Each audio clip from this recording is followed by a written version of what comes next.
अश्वत्थामा। अश्वत्थामा गुरु द्रोणाचार्य के पुत्र हैं। ग्रंथों में भगवान शंकर के अनेक अवतारों का वर्णन भी मिलता है। उनमें से एक अवतार ऐसा भी है जो कि आज भी पृथ्वी पर अपनी मुक्ति के लिए भटक रहा है। ये अवतार है गुरु द्रोण के पुत्र अश्वत्थामा का।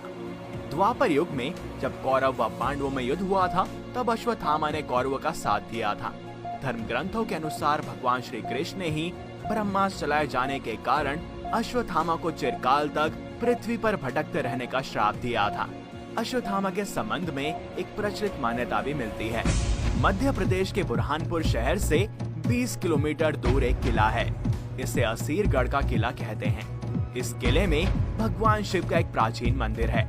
यहाँ के स्थानीय निवासियों का कहना है कि अश्वत्थामा प्रतिदिन इस मंदिर में भगवान शिव की पूजा करने आते हैं। राजा बलि के दान के चर्चे दूर दूर तक थे।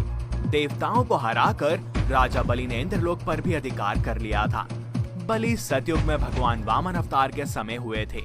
राजा बलि के घमंड को चूर करने के लिए भगवान विष्णु ने ब्राह्मण का वेश धारण किया था और राजा बलि से 3 पग धरती को दान में मांगा था। राजा बलि ने कहा कि जहां आपकी इच्छा हो वहां पर 3 पग रख लो। तब भगवान वामन ने अपना विराट रूप धारण किया और 2 पगों में तीनों लोगों को नाप लिया।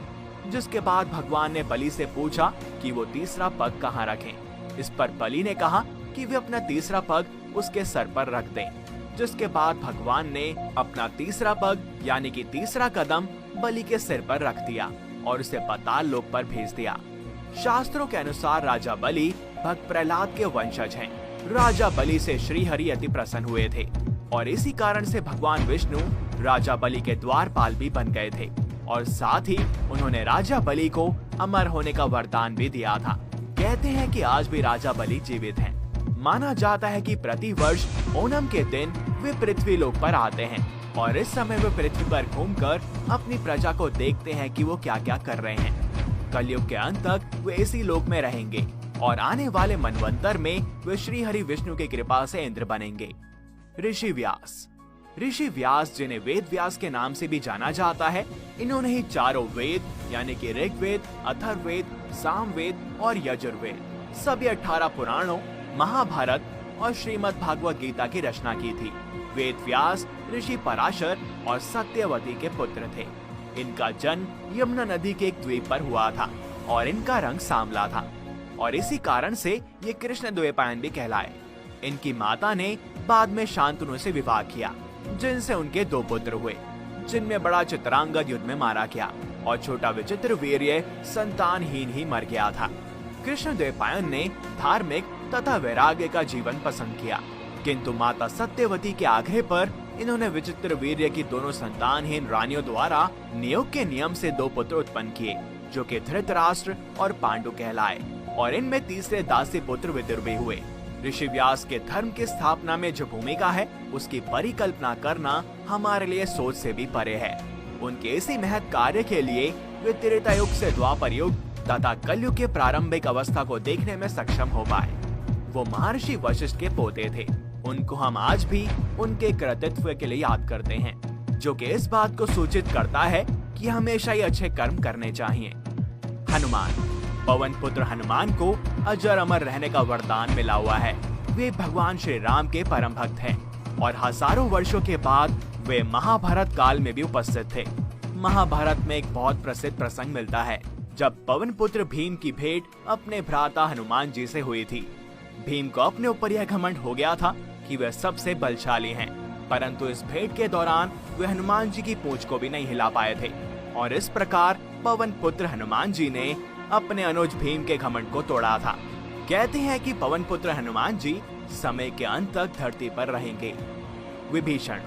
दशानन के छोटे भ्राता विभीषण, जो कि भगवान श्री राम के अनन्य भक्त हैं। जब रावण ने माता सीता का हरण किया था, तब विभीषण ने रावण को श्री राम से शत्रुता ना करने के लिए बहुत समझाया था।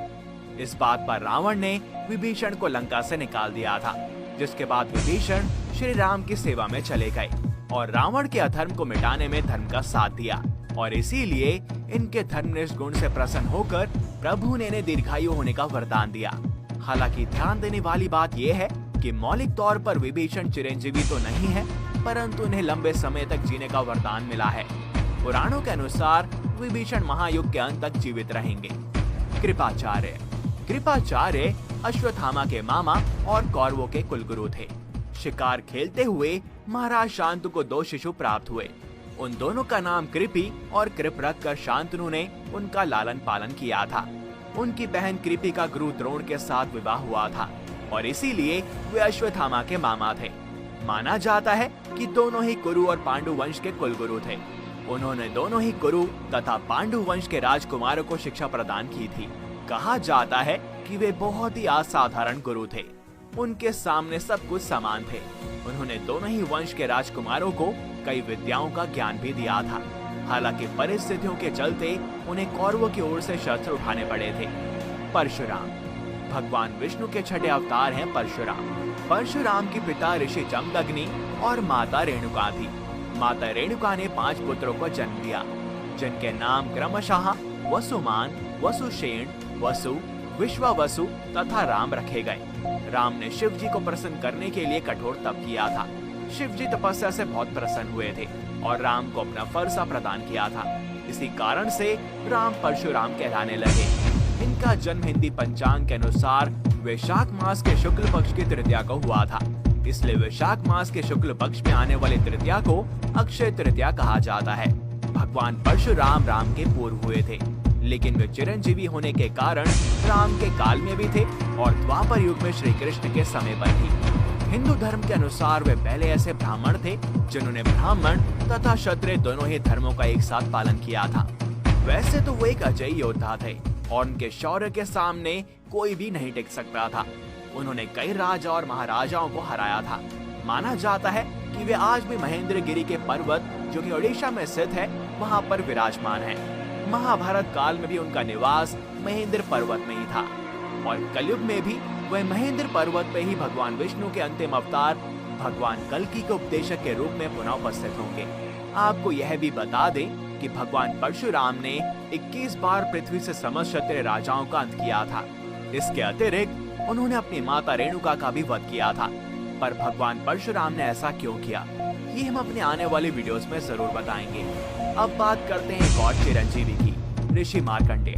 इन 7 चिरंजीवी के साथ ही ऋषि मार्कंडेय को भी चिरंजीवी कहा गया है। वे अल्पायु थे। उन्होंने ही महामृत्युंजय मंत्र की रचना की और भगवान शिव की तपस्या करने लगे। उनके तप से प्रसन्न होकर शिव जी ने उन्हें चिरंजीवी होने का वरदान दिया था। तो ये थे वो चिरंजीवी जो कि कलयुग में भी जीवित हैं और इनके बारे में कहा गया है कि ये कल के भगवान का किसी न किसी रूप में साथ देंगे। आपको इनके बारे में जानकर कैसा लगा, हमें कमेंट सेक्शन में जरूर बताएं।